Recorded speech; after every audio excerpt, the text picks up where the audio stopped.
இப்பொழுதே இதயத்தின் ஆழத்தில் நடிக்கிடுங்க. கண்களை மூடி, ஆண்டவரே நீ சொன்ன வார்த்தையை, நீ சொன்ன சித்தத்தை, நீ சொன்ன திட்டத்தை இப்பொழுதே என் உள்ளத்தின் ஆழத்தில் என்னை நான் அர்ப்பணிக்கிறேன். ஊழியத்திற்கென்று அர்ப்பணிக்கிறேன். நான் நடந்தது போதும், ஓடினது போதும், செஞ்சது போதும், உலகத்திற்குரிய வாழ்க்கை வாழ்ந்தது போதும். இப்பொழுதே என் ஊழியனோடு சேர்ந்து, என் குடும்பத்தோடு சேர்ந்து, என் சபையோடு சேர்ந்து இப்பொழுதே எந்த ஊழியத்தை தாங்க போகிறோம்ப்பா. இந்த ஊழியத்திற்கு அநேக ஆத்துமாக்களை கொண்டு வந்து சேர்க்கிறவனா நான் இருக்க போகிறேன். பேதுருவை தேவன் பார்த்து சொல்ல, போதும், கம் அவுட், வெளியில வா. நீ மீன் பிடிக்கிறவன். அவனுடைய பொசிஷன் மாற்றப்பட்டது.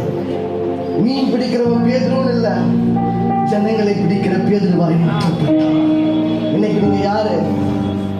இந்த வேலையை வச்சு உங்க பேரை சொல்லணுமா? அவர் யாருப்பா? போலீஸ்காரர். அவர் யாருப்பா?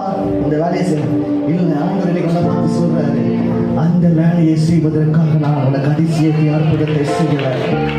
அந்த வேலையை செய்வதற்காக நான் உன்னை அழைக்கிறேன். நான் உன்னை அழைத்த நோக்கம் எனக்கென்று ஒரு குற்றச்சனத்தை ஆயத்தப்படுத்துவதற்கு. உன் படகை நிரப்பியிருக்கிறேன், உன் குடும்பத்தை ஆசீர்வதித்திருக்கிறேன், உன்னை பழகி பெருக செய்வதற்கு நான் உன்னை அழைத்திருக்கிறேன். இன்னைக்கு தேவன் இன்னைக்கு ரொம்ப ஆணித்தரமா பேசுகிறார். ஒரு தடவை பேசியிருப்பார், 2 தடவை பேசியிருப்பாரு.